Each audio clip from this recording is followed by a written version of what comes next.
আল্লাহ পাক রব্বুল আলামিন আমাদেরকে সৃষ্টি করতেন, আমাদেরকে দিয়ে তিনার কোনো কাজ নেই, তিনার কোনো প্রয়োজন নেই।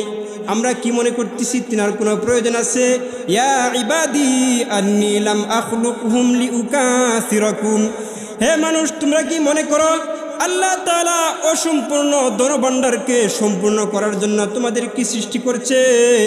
না না না, এ দুনিয়ার মানুষ, ওয়ালি আস্তানিসা বিকুম ওয়াহশা, তোমরা কি ভাবতেছো আল্লাহ তাআলার একাকিত্বকে দূর করার জন্য তোমাদেরকে সৃষ্টি করছেন?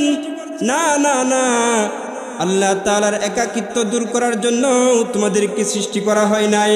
ওয়ালা লিআস্তাইনুকুম আলা আমরিন ক্বাদ আজাজতু আনহু, এ দুনিয়ার মানুষ তোমরা কি ভাবতেছো আল্লাহ তাআলার অসম্পূর্ণ কোনো কাজে তোমাদের দ্বারা সহযোগিতা নিব বলে আল্লাহ তাআলা তোমাদেরকে সৃষ্টি করছেন? না না না, এজন্য তোমাদেরকে সৃষ্টি করা হয় নাই। ইন্নামা খলাকতুকুম লিতা'বুদুনি ফাদিনা, তোমাদেরকে সৃষ্টি করা হয়েছে সকাল সন্ধ্যা সর্বদাই ওই সত্তার ইবাদত করবে। ওয়াতাযকুরুনি কাসীরা, ওই সত্তাকেই স্মরণ করবে।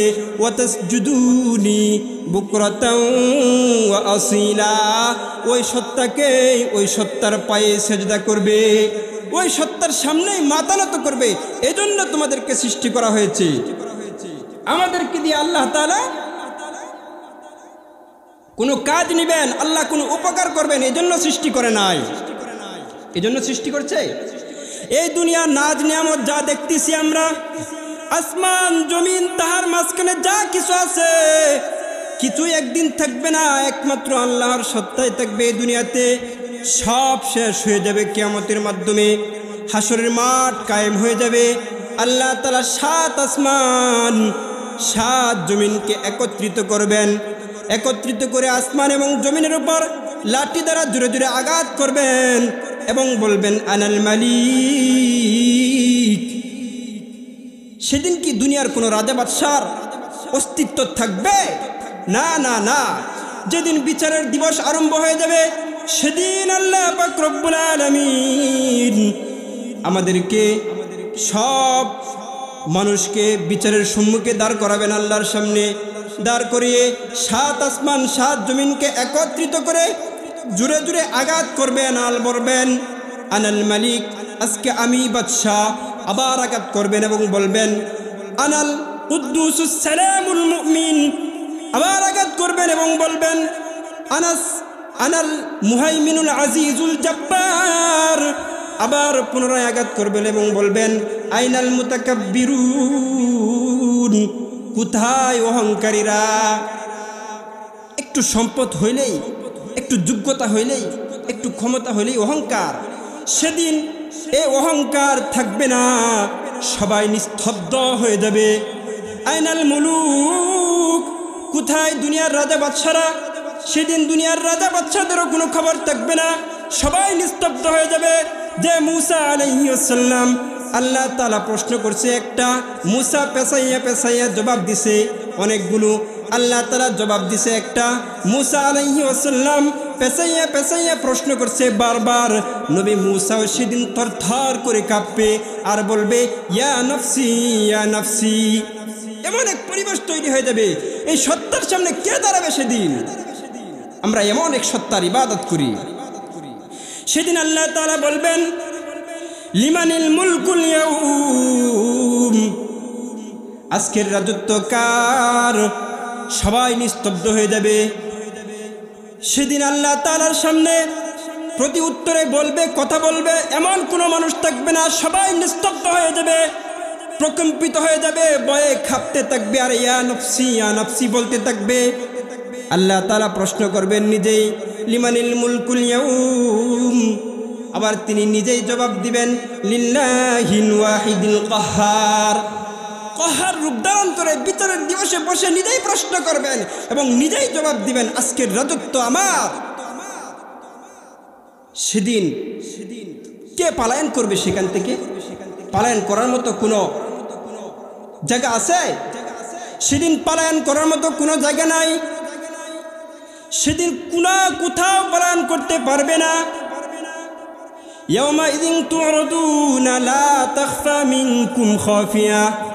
বিচারের দিবসে যেদিন আল্লাহ তাআলার সামনে আমাদেরকে উপস্থিত করা হবে, আল্লাহ পাক রব্বুল আলামিন যেদিন আমাদেরকে তিনার সামনে উপস্থিত করবেন, এদিন দুনিয়াতে যা করতেছি যা হইতেছে সব উন্মুক্ত হয়ে যাবে, প্রকাশ হয়ে যাবে। এ দুনিয়ার মানুষ একদিনের অপরাধ, এক মাসের অপরাধ, 1 বছর, 5 বছর, 16 বছরের অপরাধ ঢাকার জন্য নিজের বাড়িঘর ছেড়ে দিয়েছ, নিজের দেশ পর্যন্ত ছেড়ে দিয়েছ, নিজের আমল নামাকে ডেকে রাখার জন্য 16 বছরের। আর সেদিন এমন একদিন কায়াম হবে, সেদিন তোমার সব প্রকাশ হয়ে যাবে। লা তাখফা মিনকুম খাফিয়া, কিছুই গোপন থাকবে না, সব উন্মুক্ত হয়ে যাবে। শুধু তাই নাই, আল্লাহ তাআলা কোরআনের ভিতরে বলেন, ওয়া কুল্লা ইনসানিন আলজামনাহু তাইরাহু ফি উনুকি। প্রতিটা মানুষের সাথেই তার হিসাব নিকাশ, তার আমল নামাকে প্রতিটা মানুষের বিবরণ করে দিয়েছেন। তাইরুন এই শব্দের অর্থ হচ্ছে মূলত পাখি। আর এখানে দুইটা অর্থ করছে এই আয়াতের ভিতরে। একটা হচ্ছে হতে পারে ভাগ্য, 2 নাম্বারটা হচ্ছে হতে পারে আমল। তো ভাগ্য আল্লাহ তাআলা আমার সাথেই লিপিবদ্ধ করে দিয়েছেন, আর আমল তো লিপিবদ্ধ হতে আছে। আমরা মনে করতেছি কি রাতের আধারে ঘরের অন্ধকারে জিনা করলাম, চুরি করলাম, কেউ দেখতেছে না, কেউ না দেখো। এই যে আল্লাহ তাআলা কোরআনে বলছেন সব লিপিবদ্ধ হইতেছে, সব রেকর্ডিং হইতেছে, মেমোরি কার্ডে জমা হইতেছে, কিতাব আকারে তোমার সামনে তুলে ধরা হবে। ওয়া কুল্লা ইনসানিন আলজামনাহু তাইরাহু ফি উনুকি ওয়া নুখরিজু লাহু ইয়াওমাল কিয়ামাহ। কিয়ামতের দিন প্রকাশ পাবে তার সামনে, কিতাবান ইয়ালকাহু মানশুরা, উন্মুক্ত এক কিতাব তার হাতে ধরিয়ে দেওয়া হবে। সেই কিতাব কিসের কিতাব? সেই কিতাব হচ্ছে ওই কিতাব দুনিয়াতে হায়াতের জিন্দেগিতে আল্লাহ তাআলা তোমাকে যে হায়াত দিছে, দুনিয়াতে পাঠাইছে, তুমি কি করছো, ভালো কাজ করছো না মন্দ কাজ করছো, সব লিপিবদ্ধ হয়ে আছে। এই লিপিবদ্ধ কিতাবগুলো একত্রিত করে তোমার হাতে ধরিয়ে দেওয়া হবে এবং বলা হবে ইকরা কিতাবাক, তোমার কিতাব তুমি পড়ো। কাফা বিনাফসিকাল ইয়াউমা আলাইকা হাসিবা, আজকের দিনের জন্য তোমার সিদ্ধান্ত তুমি নিজেই গ্রহণ করো পরে পরে। সেদিন কোথায় পলায়ন করব? জায়গা আছে? আজকে পলায়ন করতেছি, আত্মীয় স্বজনের বাড়িতে চলে যাচ্ছি, হ্যাঁ, অন্য কোথাও চলে যাচ্ছি, আমার বাসায় পুলিশ আসে, হ্যাঁ, প্রশাসনের লোক আছে, আমি চলে যাই আমার ঘর ছেড়ে অন্য করে আত্মীয় স্বজনের বাড়িতে। পালানোর মতো জায়গা আছে? সেদিন পালানোর মতো জায়গা থাকবে না। সেদিন উন্মুক্ত খোলা মাঠ থাকবে, বিচারের মাঠ। পাহাড় থাকবে না, পাহাড়ের আড়ালে পলায়ন করবে, কোনো গর্ত খুঁজে পাবে না, গর্তের ভিতর পলায়ন করবে, পাহাড়ের চূড়া খুঁজে পাবে না, কোনো ঘর বাড়ি খুঁজে পাবে না, কোনো সীমান্ত খুঁজে পাবে না, পারে দিয়ে তোমার আমলনামা ঢাকবে। সেদিন আল্লাহ তাআলা নিজেও ঘোষণা করবেন, ইয়া মাশারাল জিন্নি ওয়াল ইনস ইন ইসতাতাতুম আন তানফুযু মিন আকতারিস সামাওয়াতি ওয়াল আরদ। হে জিন এবং ইনসান জাতি, যদি পারো আজকে তোমরা আমার আকাশের আর জমিনের সীমানা ছেড়ে পলায়ন করো, পলায়ন করে ফেলো। না না না, সেদিন পলায়ন করার মতো কোনো ক্ষমতা থাকবে না। ইয়া মাশারাল জিন্নি ওয়াল ইনসি ইন ইসতাতাতুম আন তানফুযু মিন আকতারিস সামাওয়াতি ওয়াল আরদি ফানফুযু লা তানফুযুনা ইল্লা বিসুলতান। সেদিন কি পলায়ন করার মতো জায়গা থাকবে? আল্লাহ তাআলার হুকুম ছাড়া এক কদম লড়ার মতো জায়গা থাকবে না, কোথাও পলায়ন করতে পারবে না, পারবে না। এই জন্য মেরে মুহতারাম ভাই, এই দুনিয়াতে আল্লাহ তাআলা আমাদেরকে পাঠাইছেন, ইন্নামা খালাকতুকুম লিতা'বুদুনি ফাতিলা ওয়া তাযকুরুনি কাসীরা ওয়া তাসজুদুনি বুকরাতা ওয়া আসীলা। আল্লাহ তাআলার ইবাদত করার জন্য, তাকে বেশি বেশি স্মরণ করার জন্য, তার কুদরতি পায়ে সিজদা করার জন্য। এই দুনিয়ার জিন্দেগি বেশি দিনের জিন্দেগি না, অল্প কিছু দিনের জিন্দেগি। এই জিন্দেগি পার দিয়ে পরকালে যেতে হবে। পরকালে যেতে হবে। যেদিন আল্লাহ তাআলার কাছে আমরা হাজিরা দিব, আল্লাহ তাআলার দরবারে হাজিরা দিব, ওয়ালাকাদ জিতুমুনা ফুরাদা কামা খলাকনাকুম আউওয়ালা মাররা। যেদিন মায়ের গর্ভ থেকে দুনিয়াতে আসছিলাম, সেদিনকে আমার সাথে বাড়ি গাড়ি আসছিল না, না না, কোনো বন্ধু বান্ধব আসে নাই, কোনো সঙ্গী সাথী আসে নাই। আমি একা নির্জনে একাই মায়ের গর্ভ থেকে দুনিয়াতে আসছিলাম। আল্লাহ তাআলা স্মরণ করিয়ে দিচ্ছেন, ওয়ালাকাদ জিতুমুনা ফুরাদা কামা খলাকনাকুম আউওয়ালা মাররা। হে বান্দা, যেদিন তুমি মায়ের গর্ভ থেকে দুনিয়াতে আসছিলে, যেভাবে আসছিলে নিঃসঙ্গ অবস্থায়, এভাবে নিঃসঙ্গ অবস্থায় কিন্তু আমার কাছে আসতে হবে। কি যাবে কিছু? এই যে বাড়ি গাড়ি করতেছি, কিছুই সেদিন আমার আয়ত্তে থাকবে না। আজ আমি বলতেছি, এই ক্ষেত আমার, ওই ক্ষেত আমার, এই গরু আমার, এই বন্ধু আমার, এই বাড়ি আমার, এইটা আমার, ওইটা আমার। সেদিন এই যুগলগুলাই, এই ক্ষেত বলবে আমি তোমার না অন্যের, গরু বলবে আমি তোমার না অন্যের, সব আমার দুনিয়ার সম্পদ এভাবে বলে দিবে আমি আজকে তোমার না, আমি অন্যের হয়ে গেলাম। আমার করে কিছু লাভ আছে? কিচ্ছু লাভ নাই। কবরে চলে যেতে হবে, আল্লাহর সামনে উপস্থিত হতেই হবে, দাঁড়াতেই হবে।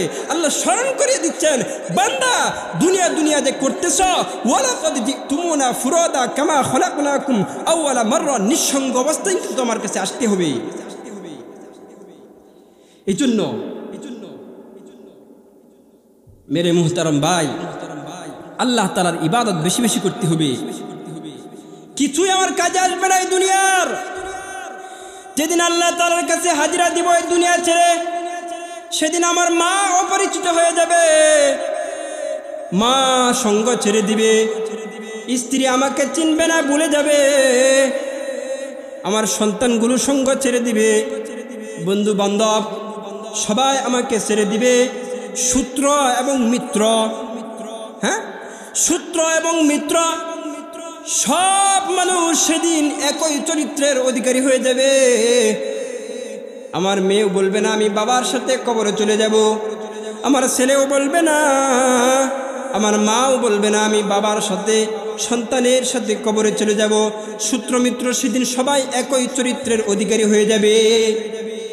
এই জন্য মেরে মুহতারাম ভাই, কিছুই কাজে আসবে না। সেদিন আমার অস্তিত্ব আমার বিরুদ্ধে দাঁড়িয়ে যাবে। কি বলবে? তুমি আমার হাত দিয়া অন্যের উপর জুলুম করছ, পা দিয়া জুলুম করছ, আমার পেট, আমার কান, আমার চোখ, আমার নাক, আমার শরীরের অঙ্গ প্রত্যঙ্গগুলো সেদিন আমার বিরুদ্ধে সাক্ষী দিবে। কিছু করার নাই সেদিন, কিছু করার আছে? এই জন্য মেরে মুহতারাম ভাই, এই দুনিয়ার কোনো কিছু আমার কাজে আসবে না সেদিন, সব অপরিচিত হয়ে যাবে। আল্লাহ তাআলার সামনে যখন দাঁড়াবো, আল্লাহ তাআলা জিজ্ঞেস করবেন, হে বান্দা, আমি যে তোমাকে পাঠাইছিলাম, তোমাকে সম্পদ দিয়েছিলাম, যোগ্যতা দিয়েছিলাম, ক্ষমতা দিয়েছিলাম, তুমি আমার জন্য কি নিয়ে এসছো? বান্দা বলবে, না না আল্লাহ, কিছুই আনতে পারি নাই, সব জমা রেখে আসছি, সব জমা রেখে আসছি। আল্লাহ তাআলা বলবে, এখন কি নিয়ে আসছো? কিছু আনি নাই। আল্লাহ তাআলা ঘোষণা দিয়ে দিবেন, লাহুম মিন জাহান্নামা মিহাদু ওয়া মিন ফাওকিহিম গাওয়াশ। তার জন্য তৈরি করে ফেল জাহান্নামের বিছানা, জাহান্নামের ঘর, আগুনের ঘর, আগুনের বিছানা, আগুনের চৌকি, আগুনের খাট, সব আগুনের। ফি সামুমিন ওয়া হামিম, এখানে যা দেয়া হবে সব উত্তপ্ত আগুনের, বাতাসটাও আগুনের, পানি উত্তপ্ত আগুনের, ফুটন্ত পানি দেয়া হবে। এটা খাইলে না মিটবে তৃষ্ণা, না মিটবে ক্ষুধা, কিছুই মিটবে না। লাহুম কুলুবুল, যাক স্মরণ হচ্ছে না তো। এই আর জাহান্নামে যে খাবার আমাদেরকে দেয়া হবে, এই খাবারও সেদিন আমার কোনো কিছুই কাজে আসবে না, আমার তৃষ্ণাও মিটবে না, ক্ষুধাও মিটবে না। যখন জাহান্নামে দিয়ে দেওয়ার মতো উপকূলে চলে যাবে, তখন বান্দা কি বলবে জানেন? ইয়াওয়াদুল মুজরিমু লাউ ইফতাদি মিন আযাবি ইয়াউমিইদিন বিবানি। গো আল্লাহ, আমাকে জাহান্নাম থেকে মুক্তি দিয়া দিন, বিনিময়ে আমার সন্তানগুলোরে দিয়া দিলাম। ওয়া সাহিবাতিহি ওয়া আখি, আমার স্ত্রী ভাই বেরোদেরকে দিয়ে দিলাম। ওয়া ফাসিলাতিহি আল্লাতী তুই, আত্মীয় স্বজন যারা আছে সব দিয়ে দিলাম। আমাকে মাফ করে দাও আর সব তুমি জাহান্নামে দিয়ে দাও। আল্লাহ তাআলাকে বলবে। যখন দেখবে না কাজে আসতেছে না, ওয়াসাইবাতিহি ওয়া আখি ওয়া ফাসিলাতিহি আল্লাতী তুই ওয়া মান ফিল আরদি জামিআ, তখন বলবে সারা দুনিয়ার সব তুমি জাহান্নামে দিয়ে আমাকে মুক্তি দিয়ে দাও। আল্লাহ তাআলা বলবেন কাল্লা ওয়ালা তাজিরু ওয়াজিরাতু উযরা উখরা, আজকে তোমার বোঝা অন্য কেউ বহন করবে না। এই জন্য দুনিয়া থেকেই তৈরি হয়ে যেতে হবে কবরে। কবরে যায় আর তৈরি হওয়ার মতো কোনো সুযোগ নাই। আল্লাহ তাআলা আমাদেরকে দুনিয়াতে আমাদের জীবনকে নবীর সুন্নত তরিকা মোতাবেক পরিচালনা করে কবরে যাওয়ার মতো তৌফিক দান করুক। সকলে বলি আমিন।